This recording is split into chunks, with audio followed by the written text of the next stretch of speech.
Hi, I'm Crystal with Moonkin Stitchery, and in today's video I'll show you how to make my gentle giant quilt pattern. The size I will create is a 48-inch square using the Kansas Trouble Daffodils and Dragons fabric for Moda Fabrics. This pattern is available as a free PDF. The link will be down below in the video's description. Now let's get started. You'll need 36 5-inch squares, 1¼ yards of background fabric, which will also include the first border and sashing, plus 1 yard of a print border. With 20 5-inch squares, subcut them into 2½ inch squares. You'll yield 4 2½ inch squares per each square. For reference, 4 2½ inch squares will be the center of each Bear Paw block. 9 2½ inch squares will be for your cornerstones, so I would select 3 5-inch squares for those. And then lastly, 80 2½ inch squares will be for the claws, and make sure you have 4 like prints for the claws. Then with the remaining 16 5-inch squares, subcut them into 4½ inch squares. With your background yardage, subcut 80 2½ inch squares, 16 2½ inch by 6½ inch rectangles, and 12 2½ inch by 14½ inch rectangles for your sashing. The remaining yardage will be used for the first border. And careful with cutting your yardage, as you will be utilizing the entire 1¼ yards of background. And first up, take the claw 2½ inch squares and background 2½ inch squares. Draw a 45-degree line from corner to corner with a fabric marking tool on the wrong side of the background square. Place a print and background right sides together and sew on the line. Then you'll trim a 1/4 inch away, leaving you with a 2½ inch half square triangle. You'll repeat this step to all claw squares. And remember, you need 4 in like prints.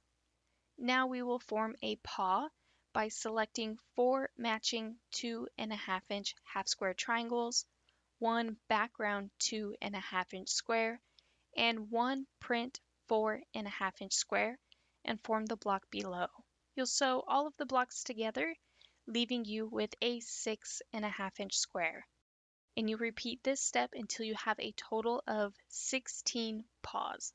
To form our bear paw block, you'll select 4 background 2½ inch by 6½ inch rectangles, 1 print 2½ inch square that we had set aside for the center square, and 4 6½ inch bear paws. Go ahead and form the block below, and then sew them together into rows, and then lastly sew the rows together, leaving you with a 14½ inch square. And you'll repeat this until you have a total of 4 quilt blocks. With the 4 blocks that you made, sew them into a 2x2 layout and use the 2½ inch by 14½ inch rectangles for the sashing and the print 2½ inch squares for the cornerstones. Sew the blocks together into rows, and lastly sew the rows together to prepare for your border. With the remaining background yardage, subcut 2½ inch by Witho fabric strips and add your first border. I like to sew the sides first, then the top and bottom, and I do apologize, but the video file for this got interrupted, so here's what it looks like afterwards.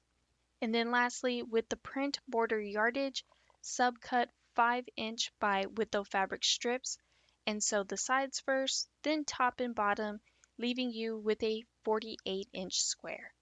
And here is what my quilt top looks like all complete. For the backing, I am using a coordinating print, but it's from the Blackbird collection by Kansas Troubles. And this is what's really nice about Kansas Trouble fabric. No matter what collection is available, it will always match. And then for my thread choice, I selected glide threads in the color Mocha. And here is what my quilt looks like all completed. For my Longarm quilters, the pattern I used is called Regal Feathers, which I will link down below in the video's description. I also sized it down to 12 inches tall. Now don't forget a free PDF pattern is available down below in the video's description. I do hope you have enjoyed today's tutorial.